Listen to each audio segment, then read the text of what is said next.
মেয়েদের প্রতি এত ঘৃণা কিসের আপনাদের? শুধু আপনি না, পৃথিবীর হাজার হাজার পরিবার, হাজার হাজার স্বামী, পিতা শুনলে মেয়ে সন্তান হওয়ার শুনলে তাদের চেহারা চেঞ্জ হয়, তার আচরণ চেঞ্জ হয়ে যায়।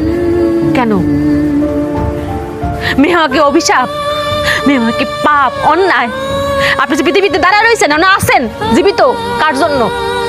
আল্লাহ তাআলা কোন একটা নারীর মাধ্যমে, কোন মেয়ের মাধ্যমে আপনার পাঠাইছে। আপনার মাও কিন্তু একটা মেয়ে। কোন কিতাব, কোন কোরআন বই পুস্তকে লেখা আছে যে বাপের পায়ের নিচে সন্তানের বেহেশত? দেখছেন? দেখবেন না তো। লেখা আছে কোথায়? মায়ের পায়ের নিচে সন্তানের বেহেশত। সে মা একটা মেয়ে।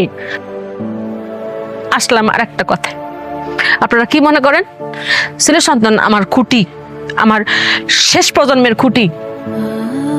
রিজিকের মালিক আল্লাহ। কার মাধ্যমে আল্লাহ খাওয়াবেন এটা একমাত্র আল্লাহ তাআলা ভালো জানেন। সেটা একটা ছেলের মাধ্যমে হইতে পারে, একটা মেয়ের মাধ্যমে হইতে পারে, যে কারোর মাধ্যমে হইতে পারে। কেউ কাউরে খাওয়াইতে পারে না। আল্লাহ পাক খাওয়ান কারোর মাধ্যমে হয়, কারোর উসিলা হয়। আর ছেলেটা যদি খুঁটি হইতো তাহলে এই বাংলাদেশে বৃদ্ধাশ্রমের সংখ্যা বাড়তো না।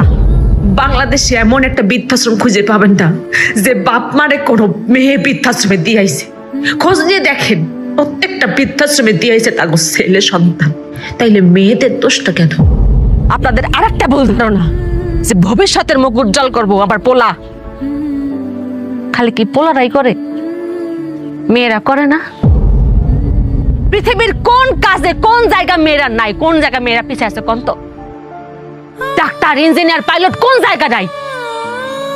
আরেকটা কথা তো আমরা সবাই জানি যে আল্লাহ পাক যখন খুশি হন তখন তার ঘরে মেয়ে সন্তান দেন।